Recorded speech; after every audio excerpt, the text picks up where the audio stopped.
All right, here is our Chapter 3 Quiz 2 review. For the first question, we are going to be simplifying, which means we are going to be distributing in this -2. Remember, we kind of talk about this in class. These are our car keys. These are our audience members. When we distribute, we always grab that second operation sign with it. -2 times m, we can think about m as 1m. -2 times 1 is just -2, and then m. Then I've got -2 times -10. Negative times negative is positive. That's going to result in a positive 20. To make this an expression, we put a plus sign in between. Moving on to number 2. Notice here we got two different things going on. I have to distribute first because multiplying comes before subtracting in PEMDAS. So I'm going to take my car keys and give it to both of these. -8 times 1/4 y. When we multiply fractions, we can think of whole numbers as being over 1. -8 and 4 can simplify to -2 and 1.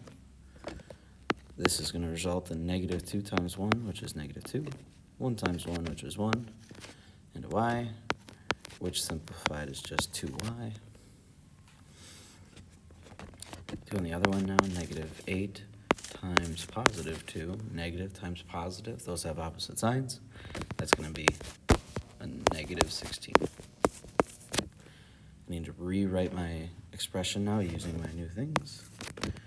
I have -2y plus -16 minus 3y. If you want to think about this as chop slash, right, plus -3y. Last step is just combine my like terms. Those happen to be -2y and -3y. Those are on the same team. They're both negative, so they're going to add in value. I get -5y plus -16. For number 3, 1/5 gets distributed in. 1/5 times 10y, right? We can think of 10y being over 1. 5 and 10 can be simplified to 1 and 2. On the top, 1 times 2 is 2, and then you have the y with it. 1 times 1 on the bottom is just 1, so we know that this is just going to be 2y. Next one, remember we always grab the operation out front. This is a -15 we're dealing with. Right, over 1, 5 and 15 can be simplified into 1 and -3. 1 times -3 is -3, and the other would just result in 1 on the bottom. Okay, to make this an expression, we put a plus sign, and we drop down anything we didn't use before. Last step, combine our like terms. 12y and 2y, well, that's just going to give us 14y plus -3.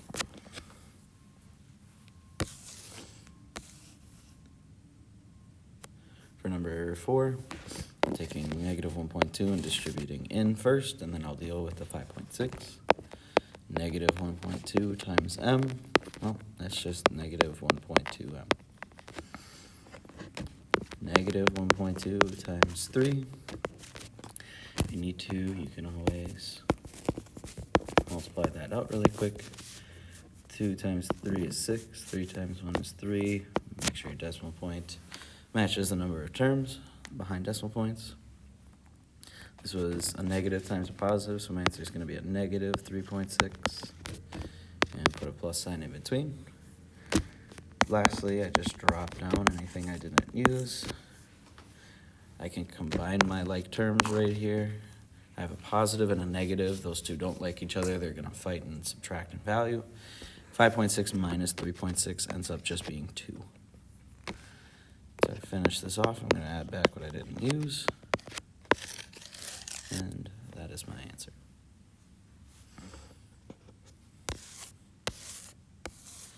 Number 5, it says factor 18x plus 9y using the GCF. All right, this is where we're going to use our ladder method.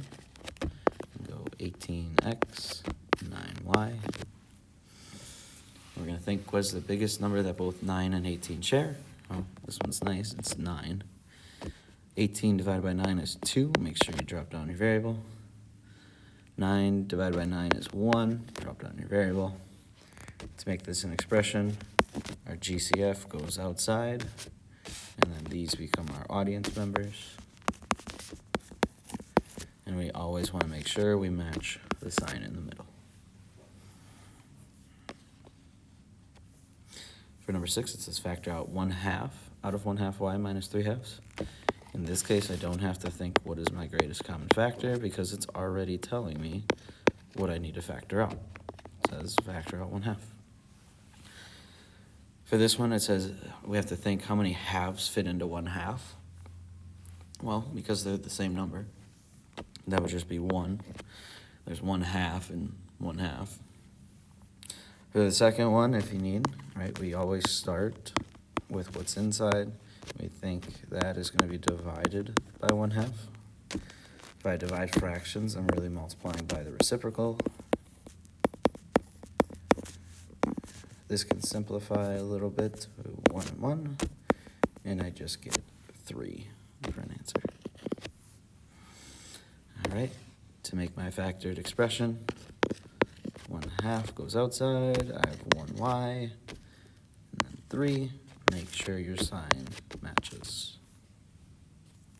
For the last one, we have to factor out this negative 2.2 out of the expression. We're going to set it up the exact same way. Except now it's telling us exactly what we need to take out. For this one, we kind of have to think how many 2.2s fit into 4.4. If you don't know off the top of your head, you can always divide them. Right, in this case, I would move my decimals, and I would think 22 into 44. Well, that's just 2. Okay, I have to match my sign, right? Positive divided by negative should be a negative 2.2m. Okay. For the next one, 11 into 2.2, we can do the same. 2.2 divided by 11. In this case, I would move my decimal, and I would have to add in a placeholder 0. 22 into 110. If you were to do some guessing and checking if you needed to, this one would end up going in exactly 5 times. Again, positive divided by negative is negative. To make my expression, I get negative 2.2. In parentheses, 2m and negative 5. Make sure my sign matches. I also can just see that there's a chop going on, so this is also equal to negative 2.2, negative 2m, plus 5.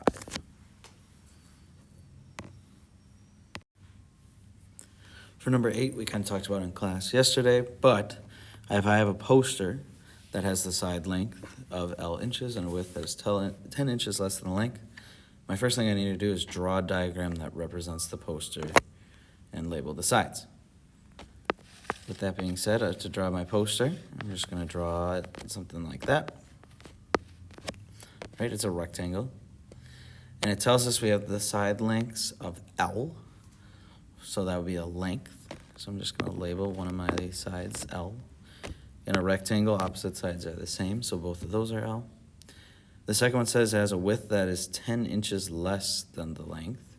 So if we think about it, I know that my length is L, but my width is 10 inches less. That means this is going to be L minus 10.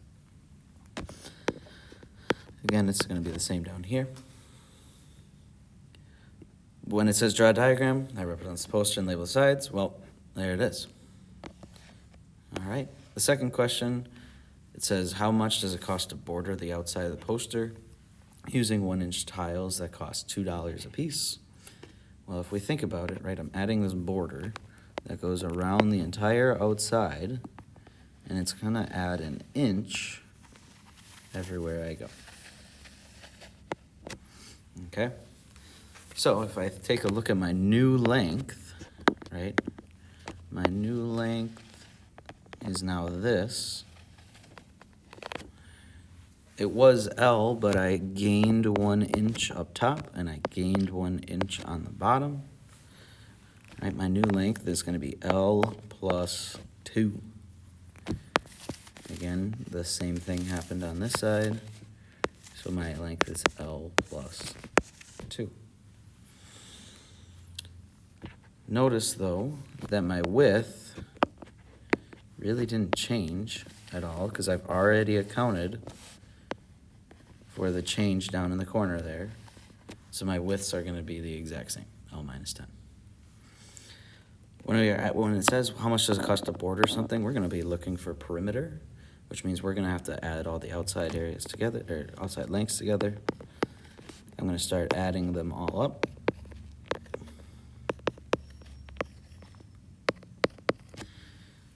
From here, I'm just going to count my number of L's. There are 4 of them. Plus 2 minus 10, plus 2 minus 10. Well, the 10s would be negative 20. We're going to add back 4 positives, meaning this is going to be negative 16. Last step here, it says that each inch costs $2, right? 1 inch tiles cost $2. I'm going to take my total perimeter, which is in inches, and I'm going to multiply it by $2.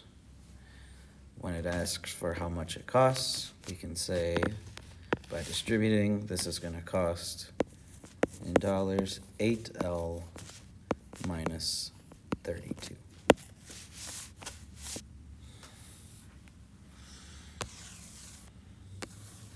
For number 9, it says a store has 6 self-checkout registers. The cost to buy and maintain those 6 registers is represented by 3,600 plus 1,220 M. All right. It says factor to find the cost to buy and maintain 1 register. Okay, I have an expression here, and this expression gives me the cost for 6 registers, but I only want 1. So when I'm thinking about factoring, right, if I want 1, I'm going to think, okay, I'm going to kind of divide this whole thing by 6. That's going to give me the price per register. So really, I'm going to factor out a 6. Factoring out a 6 looks like this, 3,600 divided by 6.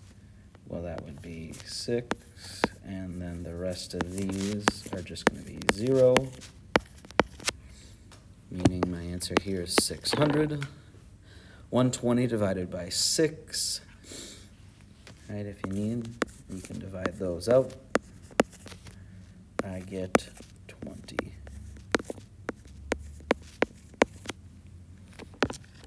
Drop down your variable. So when it says find the cost to maintain 1 register, it would just be what's on the bottom there, 600 plus 20 M dollars. For number 10, lastly, it says you're baking C cakes for a bake sale. Each cake costs $4 to make, and you sell each one for $10.